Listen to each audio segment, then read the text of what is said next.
Malam hari ini di podcast RRIND kita kedatangan tamu nih, seorang sosok ibu yang luar biasa, wanita tangguh ini ya, wanita yang secara lahirnya kita lihat cantik. Nah, kita akan lihat juga nih seperti apa kepribadian dari narasumber kita malam hari ini. Dan pemirsa podcast RRIND kali ini saya bersama dengan Ibu Dr. Irene Kamelin Sinaga AP MPD, Direktur Pembudayaan dan Jaringan BIP Badan Pembinaan Ideologi Pancasila. Tepuk tangan juga dulu. Kalau sudah disebut dokter saya sudah agak menunduk ini. Tapi Ibu terima kasih nih datang di RRIND kali ini ya. Ini podcast keduanya RRIND nih Bu. Wow. Ini ke ND sendiri Ibu berapa kali?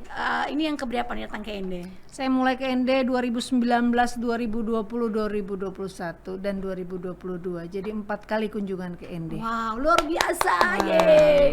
Jadi meskipun pandemi tetap ya ND is the best ya. ND Tanah Rahim Pancasila. Jadi seorang aparatur sipil negara Badan Pembinaan Ideologi Pancasila harus belajarnya dari ND. Oke, belajar sejarah ya. Iya, betul. Oke. Nah, Ibu Iren 4 tahun berturut-turut tentang ke ND. Bagaimana kesannya tentang ND dulu nih? Wow. Yang pertama panas. Pasti kan panas kan. Yang kedua manis.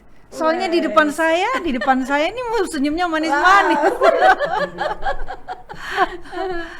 Dan yang ketiga ilmu. Gudang ilmu ada di sini.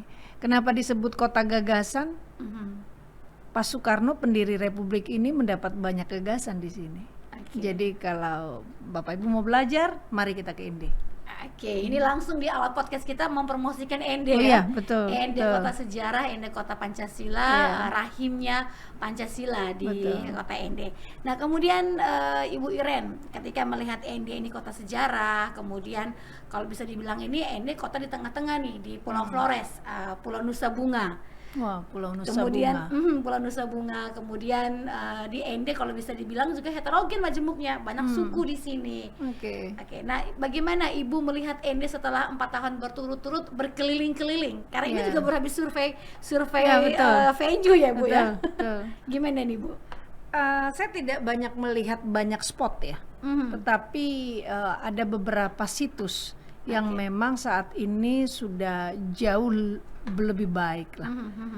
Yang pertama dalam persiapan hari lahir Pancasila 1 Juni, pemerintah ND ini sudah banyak merubah ya, memperbaiki di mana situs Bung Karno merenung di depan laut ND, di mana ada patung Bung Karno. Di situ kami sudah melihat ada rangkaian sejarah yang tercerita di setelah patung situs Bung Karno tersebut. Ada taman renungannya ada juga taman di situ, renungannya di situ. Kemudian juga kita lihat juga rumah pengasingan Bung Karno juga sudah lebih baik ya dari kemarin kita datang di 2019 dan 2020 sudah jauh lebih baik. Kemudian juga mungkin saya bicara amenity ya. Saya juga berkunjung di hotelnya yang juga sudah berubah. Artinya kan ada perubahan, ada perkembangan yang terjadi yang menggeliat di kota ND. Nah untuk Anda nih pemirsa podcast RRI ini, saya juga ingin mengenal Ibu Iren lebih dekat ya. Sosoknya lebih dekat karena ini saya sempat dapat kisi-kisi informasinya. Wah ini keren sekali nih, seorang wanita pematang siantar ya. Oh iya, anak Medan. Anak Medan sampai ke ND. Nah ini Ibu banyak sekali nih ya jenjang karirnya nih. Sebelum sampai saat ini di BPIP pernah menjadi kepala dinas juga, kemudian pernah menjadi kepala urusan di kecamatan. Ini banyak karir saya sekali pertama.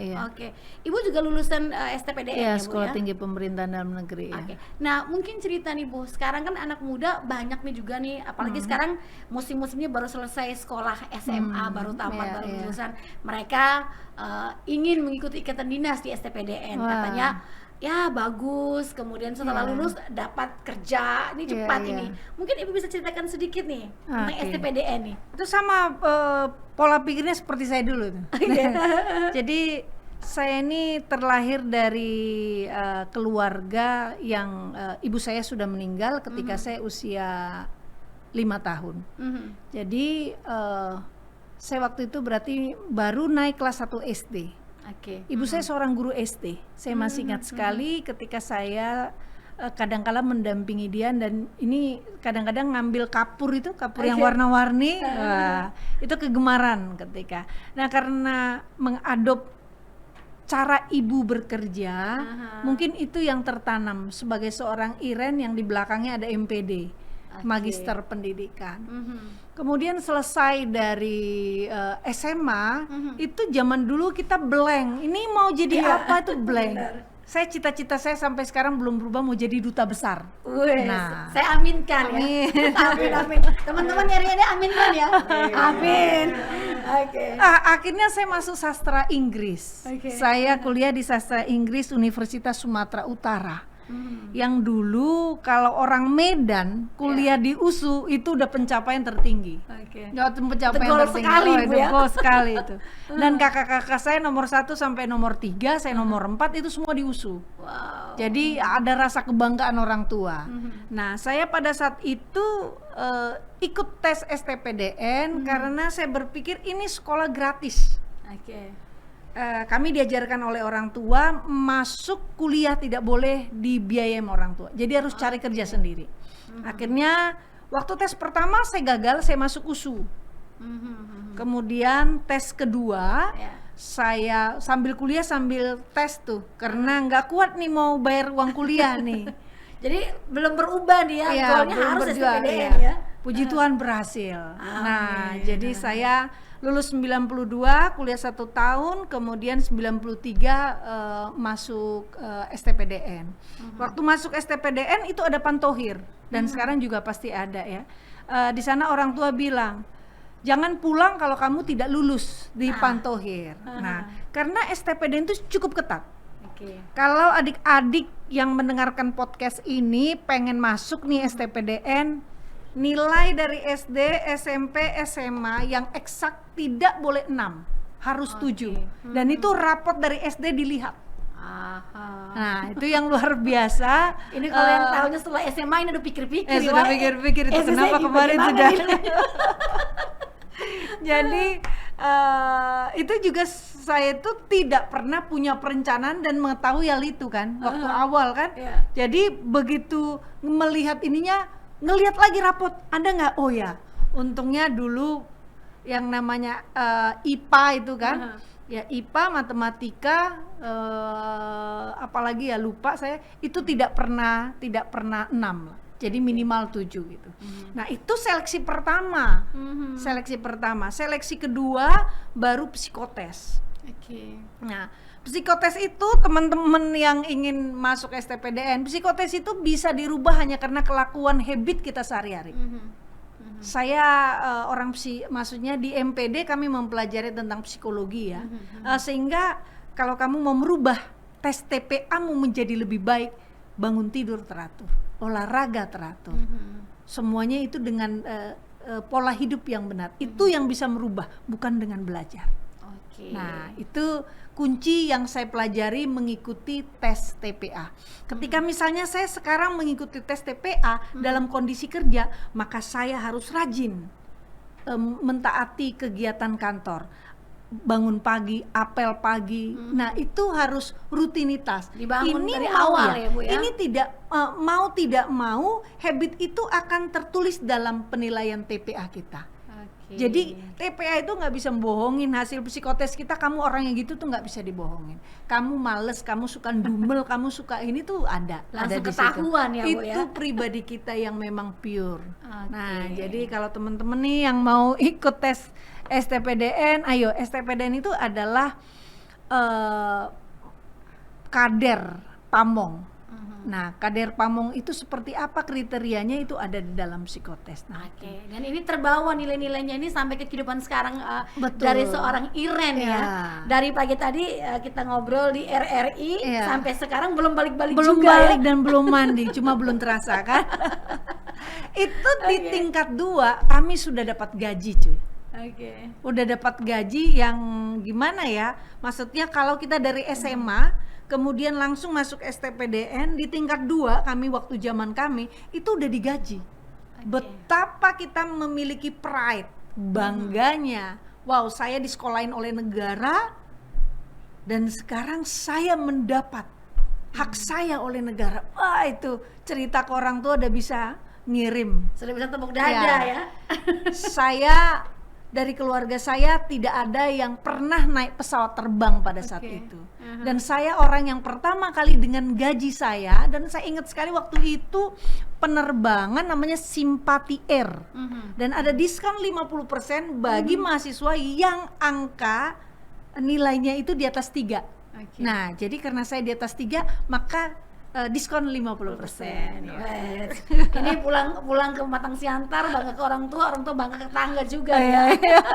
Tapi ini nilai plusnya juga nih Bu Iren ya. Tidak pernah pantang menyerah. Tadi sempat masuk ke USU, tapi tahun berikutnya coba lagi. Kemudian konsisten juga Bu ya. Benar. Nilai dari sekolah, kemudian tadi juga ketika kita bicara kejiwaan untuk psikotes dan lain sebagainya, bukan saja hanya pada saat kita ingin ikut tes nih ya, tapi memang ini harusnya menjadi habit kita sehari-hari.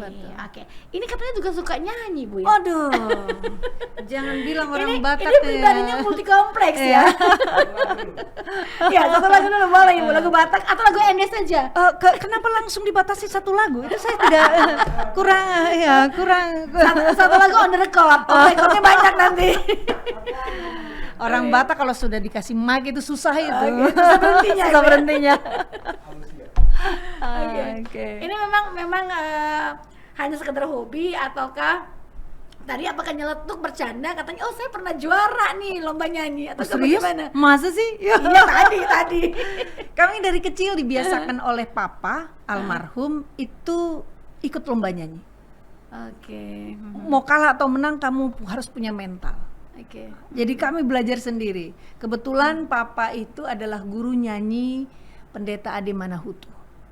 Nah, jadi kalau kenal Pendeta Ade Manahutu, papa saya itu guru nyanyinya. Jadi kalau saya ketemu sama Pendeta Ade Manahutu, pasti dia bilang, "Oh, kamu anaknya." Wah, itu.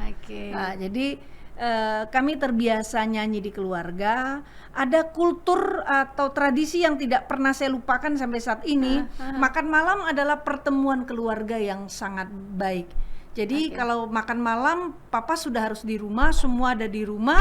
Selesai makan malam, anak nyuci piring, ada yang nyapu, ada yang lap meja, papa ambil gitar, terus dia mulai berdenda. Dan kami sudah langsung mengelompokkan suara 1, suara 2, suara 3. Otomatis ya, otomatis.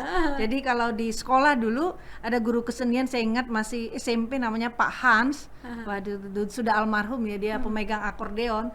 Jadi ada kadang kalas kita kan punya serak suara, terus kita nggak bisa bersuara ya. Nah, jadi dulu kan masih ada zamannya ujian vokal kan? Pernah nggak ujian vokal? Nah, kan disuruh nyanyi satu-satu kan? Ujian kesenian. Nah, terus suara saya pada saat itu nggak ada gitu. Terus dikasih 9. Oh, yang lain protes. Iren aja nggak ada suaranya masih bagus kok, apalagi semua protes. Jadi bahas berkaca pada yang kisah lalu ya. Iren tidak ada suaranya juga masih bagus. Jadi saking seringnya disuruh nyanyi. Terakhir saya lomba nyanyi di USU itu. Juara 1 lomba nyanyi se-USU. Itu waktu kita masih muda. Kalau sekarang masih sering nyanyi Bu? Masih sering di kamar mandi. Kalau nyanyi nanti Fitri ini telinganya agak bengkak mendengar. Baik. Ini kita ketika mengulik nih ya tentang pribadinya Ibu Iren, humble. Kita juga baru ketemu pagi tadi juga langsung klik nih ngobrolnya ya. Sore ini juga sama sudah teman-teman. Tukaran tanggal lahir kan? Jadi tinggal tunggu kado di rekening ya Bu ya. Nah kemudian ketika kemarin ya dari biodata yang saya dapat nih informasinya kan sempat berkarir di bidang pemerintahan, kemudian pindah ke BPIP. Nah ini bagaimana ceritanya di Bu Iren? Ya, jadi begini. Saya seorang pegawai negeri sipil yang usia saya 38 tahun sudah menduduki jabatan eselon 2. Eselon yang tertinggi di provinsi itu kan eselon 1 sekda. Jadi saya sudah jadi eselon 2 itu di umur 38 tahun, jadi kepala biro humas protokol. Kemudian setelah itu saya menjadi kepala dinas kebudayaan dan pariwisata. Artinya sudah 2 kali kepala dinas. Nah, mau mutar-mutar lagi kemana kan gitu kan. Setidaknya saya harus mengambil kalau mau naik jenjang pastinya ke sekda kabupaten atau sekda provinsi. Tapi saya sendiri melihat sesuatu yang kalau sekda itu kan sudah politis ya, tingkat tertinggi lah. Saya merasa diri saya kurang mampu. Dan mungkin feel saya tidak di sana gitu. Akhirnya saya coba-coba lah merambah, ini harus naik nih. Saya dari kecamatan naik ke kabupaten naik ke provinsi, dari provinsi ini bagaimana saya harus ke Jakarta, ke nasional. Nah, akhirnya ketika ada pembukaan pertama saya belum tahu sebenarnya. Ini memang jalan Tuhan juga. Ini ternyata waktu pembukaan pertama masih dipanjangkan sama BPIP. Jadi pada waktu itu akhirnya saya ikut di tahap kedua. Gelombang kedua gitu. Gelombang kedua, ya. Saya ini maksudnya kalau di daerah ini golongan saya sudah golongan 4D. Usia saya masih jauh dari pensiun begitu. Jadi ini melejit nih karirnya ya. Tidak melejit juga, cuma kalau bagi saya kan PNS ini kan maksimal di 4E. Nah, 4E itu pasti semua diraih dengan pensiun kan begitu. Nah, sementara saya pensiun saya masih belasan tahun, golongan saya sudah 4D, sehingga saya juga harus berpikir tentang karir saya. Nah, sehingga ikutlah bidding di BPIP. Nah, saya orang dari daerah ya, masuk ke kota. Waktu dapat pengumuman pelantikan juga nggak percaya, serius nggak percaya. Jadi waktu itu BPIP itu kantornya di istana. Nah, jadi waktu itu begitu dapat undangan pelantikan, saya panggil staf saya, belum diomongin kemana-mana. Sekda pun saya tidak omongin. Jadi izin, saya tidak izin, saya pergi hari Minggu karena pelantikannya hari Senin. Hari Minggu saya pergi sama satu orang staf dekat dengan saya. Saya bilang, ayo kita cek dulu benar atau tidak gitu. Masih percaya percaya tidak nih, ini ya? bohong atau tidak ini kan gitu kan. Akhirnya ya itulah orang daerah ya, maksudnya dia punya ini benar atau enggak sih saya dilantik ini gitu ya. Datang dan oh ini BPIP, masuk nih jalan kaki, belum pernah yang namanya ke istana, belum pernah kita kan. Nah, sudah begitu masuk di sana terus melihat ada papan bunga. Selamat kepada satu orang, bukan ke papan bunga kepada kita, tetapi pelantikan direktur. Oke, saya bilang ini teman saya yang juga dilantik pastinya. Nah, sudah oke, berarti di sini benar-benar ada pelantikan toh. Nah, oke, akhirnya besok di situ baru beli baju itu. Jadi tidak bawa apa-apa, tidak ada persiapan karena masih antara percaya dan tidak ini betul atau tidak ini. Nah, belilah baju batik di situ untuk pelantikan besok. Pagi-pagi datang sebelum banyak orang gitu kan. Pagi-pagi datang, ini bener nggak ya? Udah pakai pakaian gini. Pas saya turun, pas saya jalan mau masuk ke dalam ruangan, itu saya lihat ada Profesor Mahfud MD. Nah, situ saya baru yakin, bener saya dilantik. Langsung saya telepon Pak Sekda saya, Bapak mohon izin saya dilantik. Seperti itu ceritanya. Jadi mungkin karena saya dari kecamatan, jadi kayaknya wow, saya di Jakarta gitu. Dan satu langkah lagi menjadi duta besar ya. Wah, amin. Tuhan Yesus dengarkan.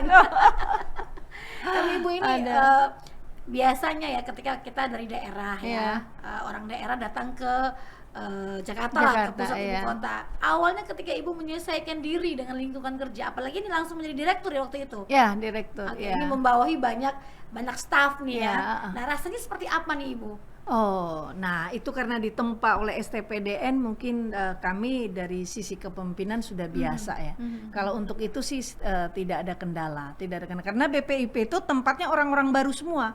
Jadi bukan saja saya yang baru, tetapi staf yang direkrut juga semua Juga baru. baru ya. Jadi tidak ada merasa bagaimana. Oke, jadi Cuma sama-sama memang, belajar gitu ya. cuma memang porsinya yang berbeda. Kalau saya dulu cuma membawahi satu provinsi dan 17 kabupaten kota, kalau saat ini Indonesia.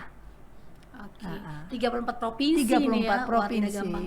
tidak gampang gitu ya. 74.981 desa. Wow. Seorang Ibu Iren ya. Wah, itu. Nah, kemudian nih Bu Iren, kita bicara boleh tentang keluarga dikit ya. Oh, siap, Boleh. siap. Tadi dalam keluarga ayah, ibu, Ya. kemudian dengan saudara-saudari, Ya. 9 bersaudara ya Bu ya. 9 bersaudara. Oke. Kalau keluarga Ibu Iren sendiri ini seperti apa nih? Oke. Suami saya pertama almarhum, Oke.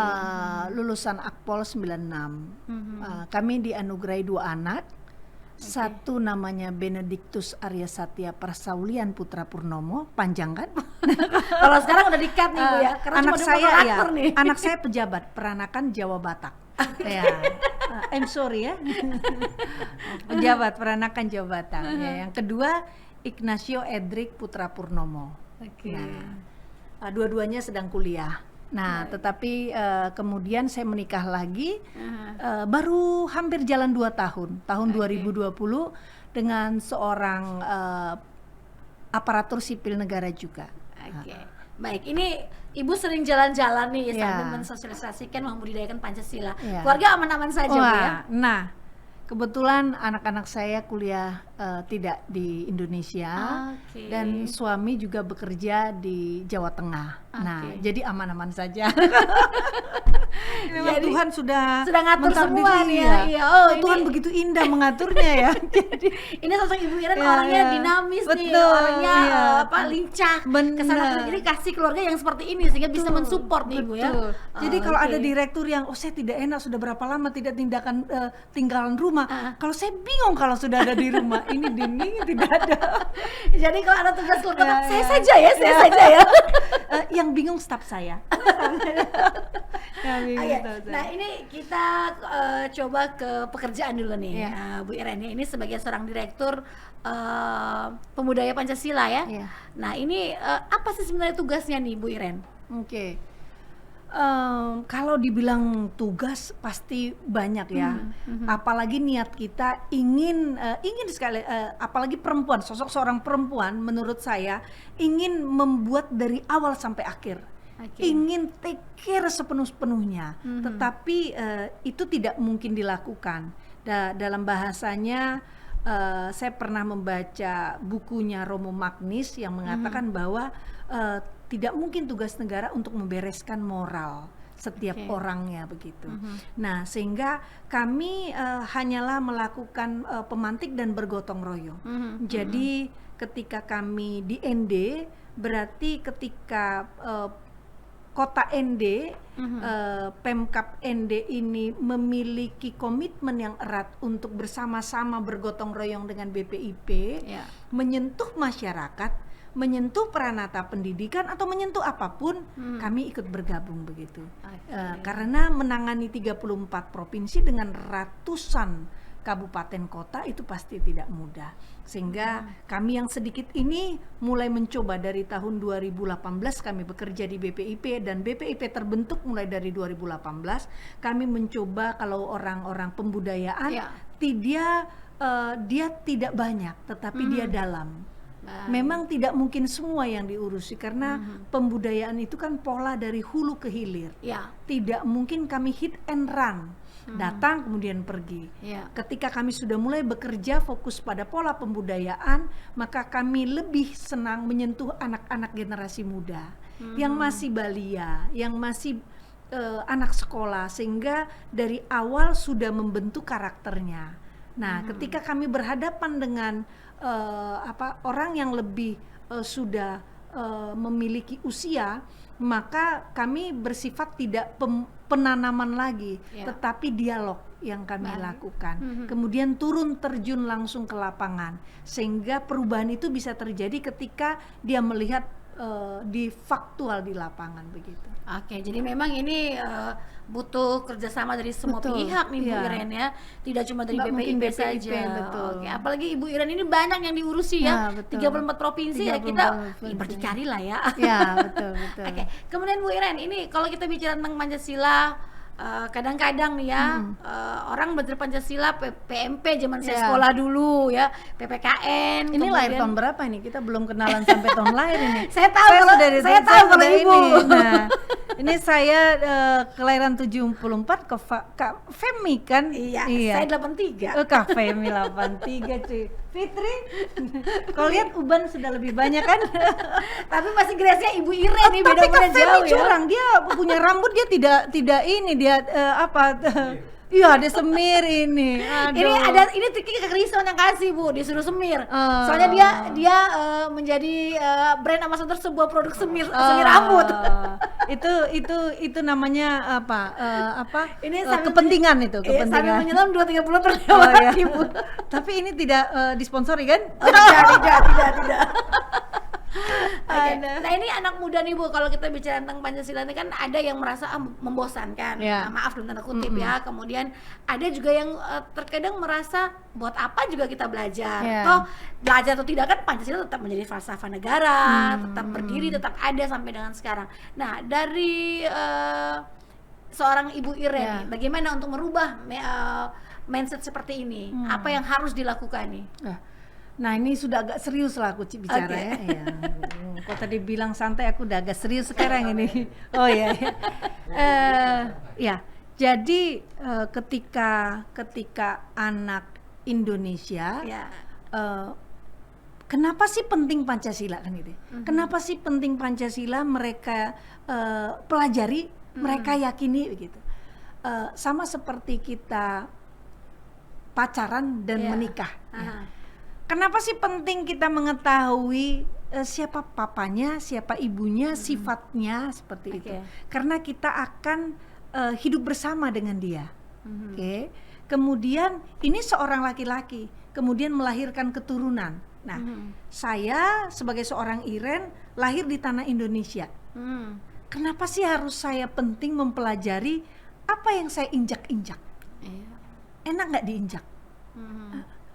Kenapa sih harus saya mempelajari rumah saya yang dikasih rezeki kepada Tuhan, kemudian berdiri di tanah, memang saya beli, tetapi ketika Indonesia ini merdeka, tidak merdeka itu tidak ada.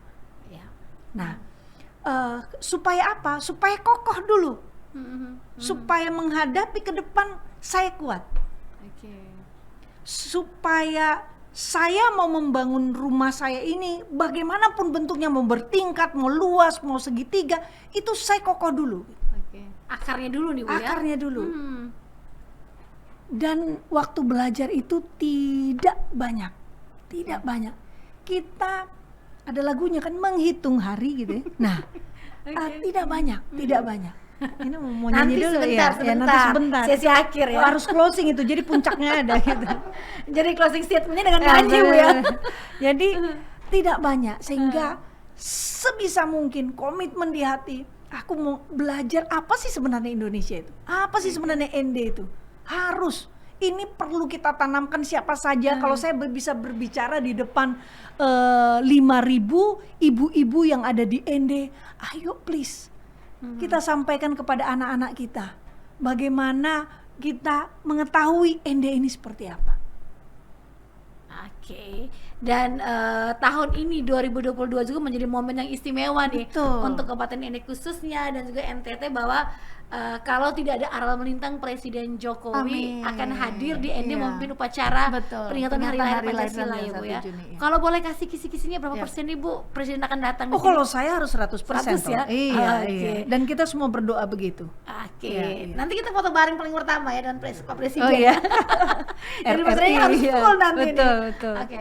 Nah ini untuk peringatan Hari Lahir Pancasila ini kan Bu, banyak hal yang dilakukan, entah itu dari penyiapan secara fisik, kemudian ada juga konser kebangsaan, Betul. malam kesenian, festival Iya. kerakyatan yang katanya ini bagiannya Ibu nih. Nah, Nah. itu agak salah itu. Agak Agak salah salah. itu.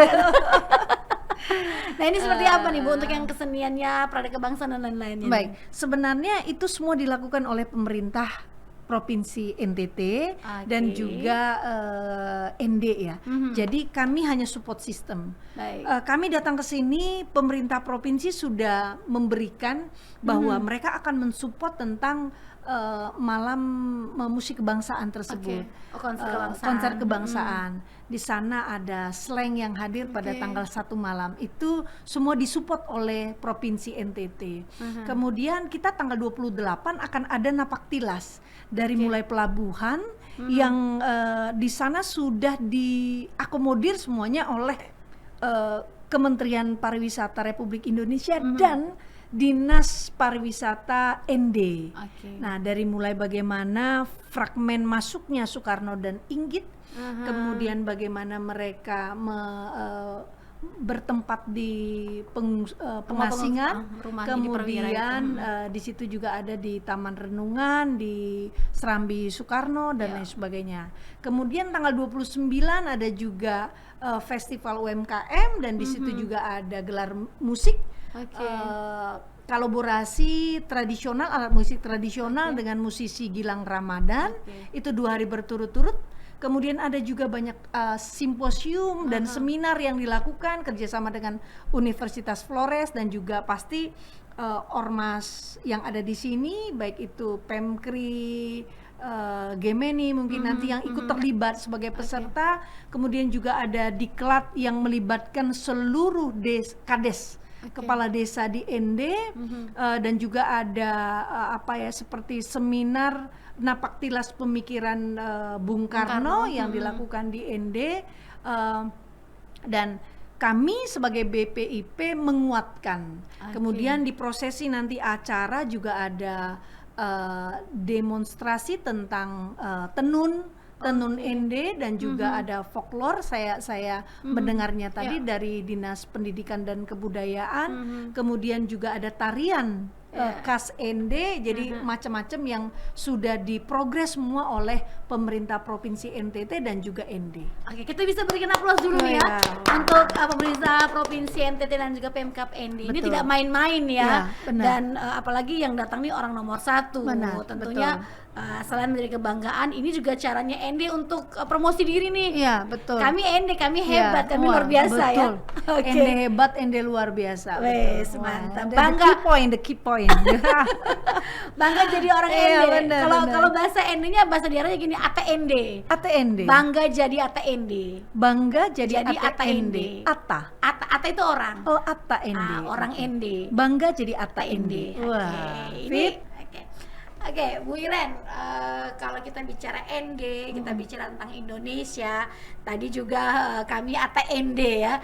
Kami ATND. Tadi dapat informasi juga dalam obrolan kita tadi di dialog interaktif nih, Bu Iren, bahwa nanti di wawancara saya sama Bu Elfrida pagi tadi. Katanya Pak Jokowi nanti akan diberikan ini ya, jabatan adat ya. Seperti itu ya. Kita berharap, kita sangat berharap. Tapi kan ini kan memang harus hadirnya dari tokoh-tokoh adat di ND. Kami berharap seperti itu ketika ada keluarga adat kita. Adat itu kan melambangkan kebangsaan.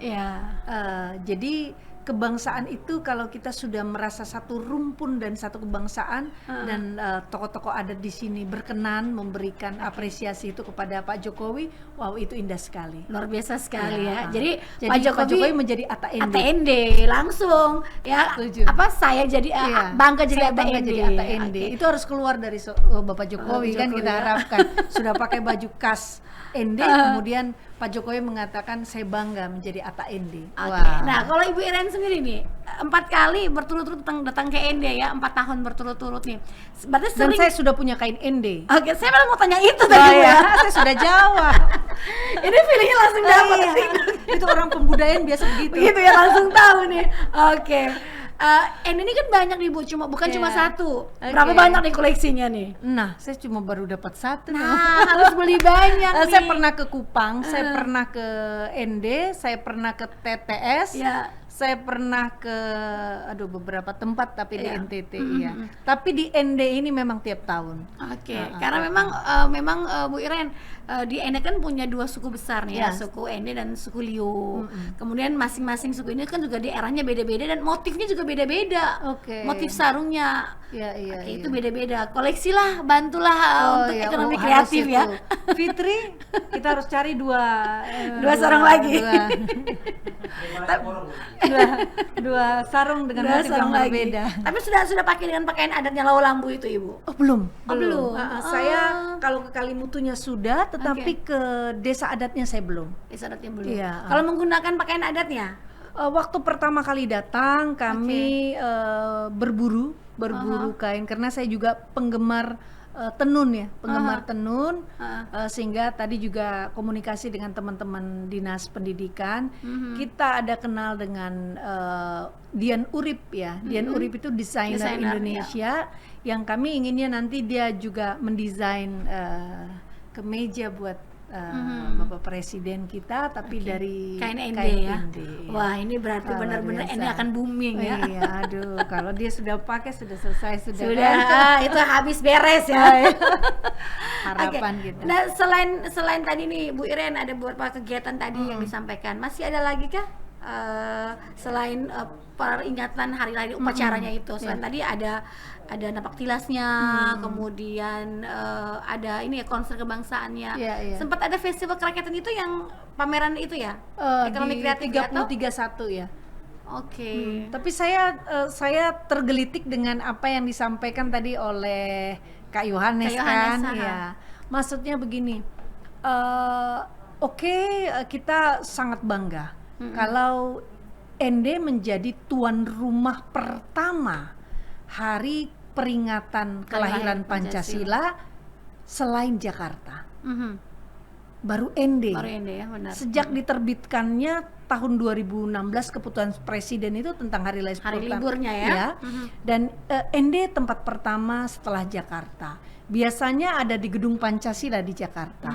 Nah, ini jangan hanya momentum 1 Juni saja, tetapi harus ada ikatan batin yang kuat nih. Oke. Bukan hanya dengan BPIP, tetapi kalau kita lihat kementerian lembaga mana sih yang memiliki yang beririsan dengan Pancasila, semua. Oke. Pak Presiden Jokowi pernah berkata pada tanggal 3 Desember 2019 pada Presiden Lecture di depan seluruh menteri, dia mengatakan begini, setiap kebijakan, program dan peraturan harus berasa ideologi Pancasila. Jadi seluruh stakeholder yang ada harus menanamkan itu. Jadi kalau dibilang apa sih yang bersinggungan dengan Pancasila, seluruh kementerian, apalagi dengan BPIP-nya. Nah, ini antara BPIP, Kementerian Lembaga dengan ND-nya ini harus apa ini? How next setelah ini? Nah, pastikan ini akan menjadi harapan kita semua. Jangan hanya habis di Betul. 1 Juni 2022 Ibu Betul. ya. Apalagi kita punya harapan besar nih nanti Iya. setiap tahunnya ini menjadi momen Kakak Femi kasih sorry dulu. Oke. Ini gara-gara terlalu semangat Iya, bicara sama itu, Bu Iren ya. Ini kalau mau bernyanyi sudah KO duluan Bu Iya, ya. Kakak Femi kasih air putih dulu kakak. Aduh, hari ini gara-gara Bu Iren, Ibu Kepses saya memberikan saya iya. air ya, di lainnya air nih. Waduh. Oke, tapi memang ini Bu Iren ya, momentum pertama di tahun ini ND menjadi tempat perayaan peringatan Hari Lahir Pancasila. Yeah. Kita berharap di tahun-tahun berikutnya juga sama seperti ini ya. Amin. Meskipun tadi ketika saya ngobrol sama Bu Elfrida, aduh Bu Emi mudah-mudahan karena Jogja juga menunggu nih, Yeah. Bandung juga menunggu karena Yeah. ini pernah juga menjadi tempat-tempat bersejarah sebelum Oke. Pancasila direnungkan Iya, iya, di ND. Ini juga banyak yang belum tahu. Saya juga pagi tadi sempat ketika ngobrol, oh iya ternyata kota-kota lain juga nih selain ND ini pernah menjadi saksi sejarah, meskipun memang di ND lah akhirnya direnungkan secara utuh untuk 5 silanya. Mungkin bisa cerita sedikit nih Bu Iren. Pastinya dari pengasingan Soekarno kan beberapa kali telah diasingkan, dan memang pembeda ND ini memang luar biasa. Di ND lah satu-satunya tempat Soekarno diasingkan yang dia tidak memiliki teman politik bersama-sama. Di Ende dia datang sebagai tahanan politik dengan keluarganya saja, sehingga dia tidak bisa bertukar pikiran dengan teman politiknya. Dia hanya bisa bertukaran pikiran dengan keluarganya, dengan masyarakat Ende, dan juga dengan para tokoh agama yang ada di sini. Di Ende juga ada keluar 13 surat Soekarno tentang Islam. Di Ende juga banyak hal yang terjadi yang dipikirkan Soekarno tentang Pancasila, 5 sila ini. Jadi kenapa saya bilang bukan Ende hanya sebagai tanah rahim Pancasila, tetapi Ende adalah, saya kira, tempat lahirnya banyak gagasan-gagasan dari Soekarno. Jadi memang bangga jadi ATND nih Bu ya. Betul lah. Dan kita juga berharap nih ya generasi-generasi ZX ataupun adik-adik kita yang di bawah usianya ini mereka mengetahui tentang hal ini, Bu Irian ya. Apalagi dan tidak hanya maksudnya begini. Kalau tadi kita bilang banyak daerah lain seperti Jogja dan lain sebagainya tempat pengasingan Bung Karno, tetapi sangat tepat pemilihannya ketika diawali oleh Ende. Nah, kemudian itu mungkin apakah nanti berlanjut atau kembali ke Jakarta. Tetapi bukan kita hanya balik-balik lagi ke sejarah, tetapi sejarah itu kita jadikan sebuah penyemangat bahwa begini. Kenapa sih Indonesia lain dengan negara lainnya? Roh Indonesia itu spiritnya adalah tanah air. Ada kata-kata semesta mendukung. Tanah rahimmu ini, tanah rahim Ende ini memiliki keajaiban yang sungguh. Disinilah banyak tercipta gagasan. Dan untuk kedepannya disinilah terciptanya pemikir-pemikir Indonesia masa depan. Ini yang harus kita. Kenapa saya tadi mendengar bahwa Ende ini dulu adalah kota pendidikan. Masih sampai sekarang kota pelajar. Saya mau mengulik itu. Kalau katanya dulu ini kota pelajar, sekarang dan selanjutnya ini adalah kota pelajar. Karena disinilah awalnya pendiri bangsa memiliki gagasan-gagasan untuk Indonesia, bahkan gagasan yang mempersatukan. Saya merinding bukan karena AC. Serius. Sehingga sejarah ini bukan hanya untuk dipelajari dan disemangati, tetapi ada komitmen yang terbangun di sini bahwa kami harus lebih dari Soekarno. Kalau Soekarno bisa menemukan gagasan dan untuk memerdekakan Indonesia ke depan, dari sinilah lahir pemimpin-pemimpin. Amin. Kita berharap hal yang sama, Bu ya. Kita minum dulu ya. Baik. Jadi memang ini Bu Irian 4 tahun ketika Bung Karno diasingkan di Ende ini ya, 1934 sampai 1938 ini memang luar biasa ya. Ende kota sejarah, Ende bisa dibilang leluhur mendukung, semesta juga ikut mendukung di Bu Irian ya. Semesta mendukung, ya. Jadi kalau orang Medan bilang tanahmu ini sudah tanah yang penuh dengan kultur. Tanahmu ini sudah tanah yang penuh dengan doa leluhur. Tanahmu ini menciptakan banyak sekali gagasan, pemikiran, bukan hanya untuk memerdekakan bangsamu, tetapi tanahmu ini sudah menjadi penggagas pemikiran untuk dunia. Kenapa kita harus tidak terbangun dari semua kekayaan yang ada di Ende? Kalau Ende mau, Ende pasti bisa. Ende hebat, Ende luar biasa ya. Biasa. Salam Pancasila. Salam Pancasila. Baik, Bu Irian ini tadi ada janji yang belum sempat realisasi. Katanya mau nyanyi ini. Astaga. Saya ingat terus di janjinya nih ya. Ini sudah dapat air putih, kemudian saya ngeles lagi. Ini kalau nyanyi belum ada kopi hitam, belum bagus ini suara gitu. Sudah langsung disiapkan Bu Kemnya kasih sen. Oke. Memang ada soundtracknya ini. Ini soalnya kalau orang Batak nih terkenal suka nyanyi. Tadi bilang kalau depan mic tidak mau berhenti nih, satu album mau. Nah ini boleh nih. Syukur mic-nya agak gede gini, jadi saya tidak bisa pegang toh. Kalau ngomong Pancasila luar biasa. Nyanyi saya yakin pasti ini pernah juara juga. Keluarga juga seniman ya, banyak darah seni mengalir nih Bu Irian. Betul. Ini nyanyi apa ini? Lagu daerah Ende mungkin tahu. Apa itu? Ende Deku Dengu. Enggak. Ibu belum pernah dengar lagu-lagu Ende? Enggak. Kalau lagu-lagu Ende yang lama? Boleh. Apa itu? Saya malah bertanya. Apa? Kikuderi ya? Ende Kikuderi atau Ulelenggewa itu menggambarkan tentang Ende, bagaimana indahnya Ende. Nah, nanti saya coba dengarkan. Ini bagus sih Bu lagu-lagunya ini tentang Ende. Saya lagu Tanah Airku saja ya. Boleh, Iya. boleh. Ada musiknya cuy.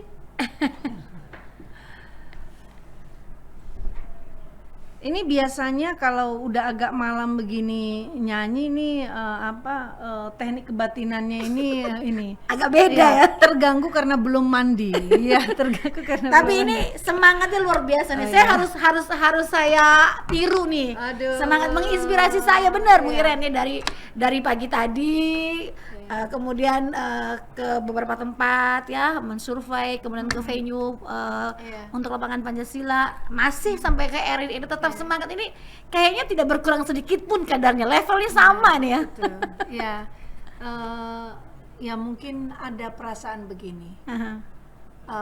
Ya ini kan cerita masa lalu Iya. ya, cerita masa lalu. Saya orang tua dua-dua sudah tidak ada. Nah, saya hanya bisa mengandalkan Tuhan dan kerja keras saya. Oke. Sehingga saya menjadi pegawai negeri sipil, mungkin kalau tidak bekerja, saya merasa berhutang atas apa yang sudah dikasih Tuhan kepada saya. Tidak pernah saya bisa berpikir dari anak yatim piatu, kemudian bisa jadi Seorang direktur ya? seorang direktur. Oke. Itu wow, luar biasa. Tanda terima kasih saya selain ucapan syukur ya pastinya dengan bekerja. Nah, jadi kalau Fitri suka ngomel karena saya, oh ini ibu ini sibuk sekali sih dari tadi begini. Kalau orang melihatnya pasti indah, oh ibu ini kena ini gitu. Tapi kalau anak buah saya dia keteteran. Oke, sama ya. Sama dengan Bu Kemsa kami ini, idenya juga tidak mati-matinya, Ibu ada saja ya. Tapi itulah yang membuat kita kalau saya berpikir, saya pernah cerita sama anak saya, mama nanti mau pensiun di sini. Mama mana mungkin pensiun begitu. Oke. Ya karena mungkin dia ngelihat tabiat mamanya yang begini gitu ya. Mama mana mungkin pensiun gitu. Jadi ya saya juga berpikir nggak ada kata pensiun sih. Oke. Meski usia tidak menjadi penghalang untuk Iya. bergerak nih Bu ya. Oke. Tapi Bu Iren, tadi masih ada satu cita-citanya belum tercapai. Iya. Puji Tuhan, alhamdulillah menjadi seorang duta besar. Amin. Nah, amin. Ya. Tapi apa lagi hal yang mungkin saat ini masih belum terrealisasi dari Iren kecil, Iren Iya. remaja, Iren dewasa sampai Iren sematang ini? Iya. Weh, sematang ini. Jadi guru SD. Oh, guru SD? Iya. Saya ingin sekali punya ada kesempatan waktu untuk jadi guru SD. Di luar ekspektasi Iya, saya. saya bukan minta guru SMP karena saya mungkin terinspirasi dari mama. Oke. Mama itu guru SD dan ketika saya melihat dia, saya jadi mengerti akan nilai. Sangat tertanam. Ketika guru SD itu bisa memberikan pemahaman, dia sakit, dia bekerja. Ibu saya meninggal karena kanker paru-paru. Oke. Tapi dia terbatas dengan kapur, tapi dia Oke. masih bekerja. Itu yang buat saya, wow, ibu saya penuh perjuangan. Apakah setelah pensiun ini akan merealisasikan mimpi ini? Saya berharap. Berharap kalau ya. Tuhan izinkan, tidak ada kata pensiun ya. Ketika sudah selesai ditugaskan jadi pegawai negeri, saya ingin jadi guru SD, mengabdi kepada anak-anak. Anak-anak di Jakarta atau Di mana kembali saja, di mana saja ya? di mana Oke. saja. Oke, Pokoknya yang penting menjadi seorang pendidik nih ya. Bagaimana menciptakan generasi muda. Makanya saya S2 saya MPD. Oke, Nah, baik. memang. Nah, ini sambil ini ya Bu ya, pikir-pikir lagu apa yang mau dinyanyikan ya. sudah, Sudah ya? Tanah Air, Satu sudah, Tanah Air. iya. Oh ya, musiknya sudah ada. Itu jadi closingnya nanti nih Oh, Bu iya. Iren ya. Tapi ini Bu Iren, dari seluruh percakapan kita, kemudian selama Ibu Iren ini bolak-balik ND 4 kali, Iya. kemudian banyak berkecimpung tentang membudidayakan Pancasila di 34 provinsi. Apa hal yang bisa dipelajari, yang bisa di-sharing nih kepada pemirsa podcast RRI ataupun siapa saja yang menonton nih melalui channel Iya. YouTube RRI.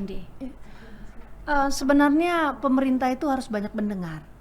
Sama seperti saya sebenarnya harus banyak mendengar. Misalnya ND menceritakan, oh kami ini begini, ininya begini. Baru saya berpikir, saya tidak boleh membuat kebijakan dulu untuk ND gitu. Oke. Saya harus banyak mendengar dulu, menampung dulu. Oh kekain, baru saya berpikir, oh harusnya seperti ini begitu. Karena ternyata kami itu tidak lebih pintar dari orang ND. Sebenarnya kami harus mensinergikan apa yang ada di ND, kemudian kami bentuk menjadi pola. Nah itu sih, saya banyak, ternyata berbeda ya, ternyata berbeda. Oke, dan komitmennya itu ya, tadi yang disampaikan. Jadi saya harus banyak Ibu. bergaul, saya harus banyak bergaul, mendengar, kemudian memikirkan, baru saya bisa berbuat. Oke, dan saya malam hari ini sangat bersyukur, terberkati nih. Saya bisa ngobrol dengan Ibu Iren, bisa mengetahui sisi lain dari seorang Iren ya. Seorang Ini- ibu rumah tangga. Ini kapan lagi juga saya bisa dapat ilmu kalau bukan karena RDND. Amin, saya juga ini. Saya bangga menjadi Jao atau gini bukan. aja biasanya kan saya bangga menjadi ATND, Jao bangga jadi ATND. Jao itu Jao. saya. Jao bangga jadi ATND. Oke. Ini Atta Halilintar bisa mendengar ini. Nanti boleh nih Bu pakai baju adat Endelio itu Iya. namanya lambu, terus Jao. di medsosnya ditulis Iya. captionnya Jao bangga jadi Jauh ATND. bangga jadi ATND. Ini banyak followernya, di mana Ende, di mana? Iya. Karena memang Bu, kadang-kadang miris juga. Banyak orang yang belum tahu di mana Ende. Oke, zaman kuliah-kuliah saya dulu dipikirnya di Australia.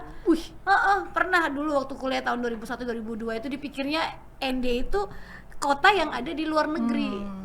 Ini yang miris sekali juga ya. Mungkin pendidikannya juga yang harus kita lebih benahi ya Bu ya. Iya, geografinya belum agak tamat itu. Iya.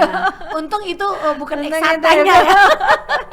Jadi lolos deh ini. Iya. Oke, baik Bu Iren, terima kasih sudah hadir bersama RDND di podcast kedua RDND. Tapi ini namanya nyanyi bersama ini, bukan nyanyi saya bersama. saja. Aduh.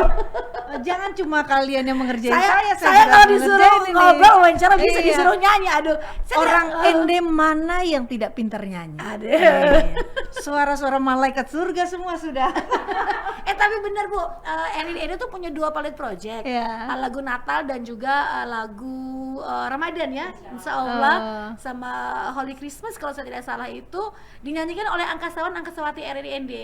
Karena Angkasawan dan Angkasawati RRIND. Oh, yang mengangkasa ya. Iya, selalu di angkasa sekali di Jadi dalam ada udara. 2 astronot itu ya, astronot benar di angkasa dan di RRI.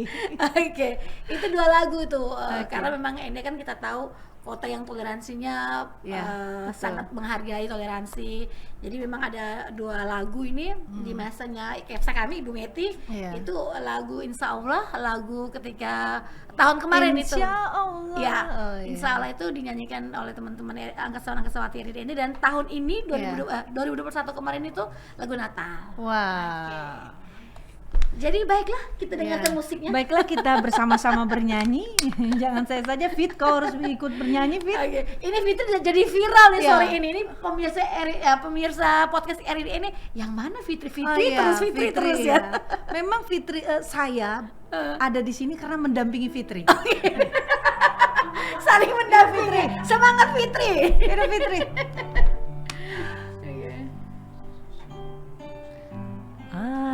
Airku tidak kulupakan, kan terkenang selama hidupku.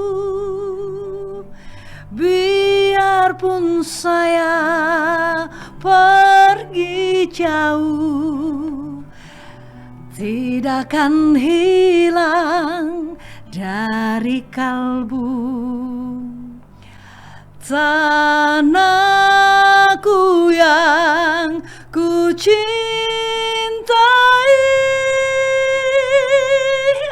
engkau ku hargai. Sudah Jo. So menangis ini. Saya juga menangis. Ini bukan suaranya tapi karena liriknya. So menangis ya. Iya, tapi thank you. Iya, Iren iya. sudah hadir berbagi di RRI ND ya. Kalau ke Ende lagi nanti jelang ini hari lahir datanglah ke RRI lagi. Oke. Kemungkinan sebelum tanggal 28 kami sudah siap di ND. Oke. Oke, terima kasih banyak ND dan saya bangga menjadi salah satu bagian dari ND. Oke, boleh sama-sama kita salam Pancasila ya. Oke, Salam Pancasila. salam Pancasila. Oke, thank you so much.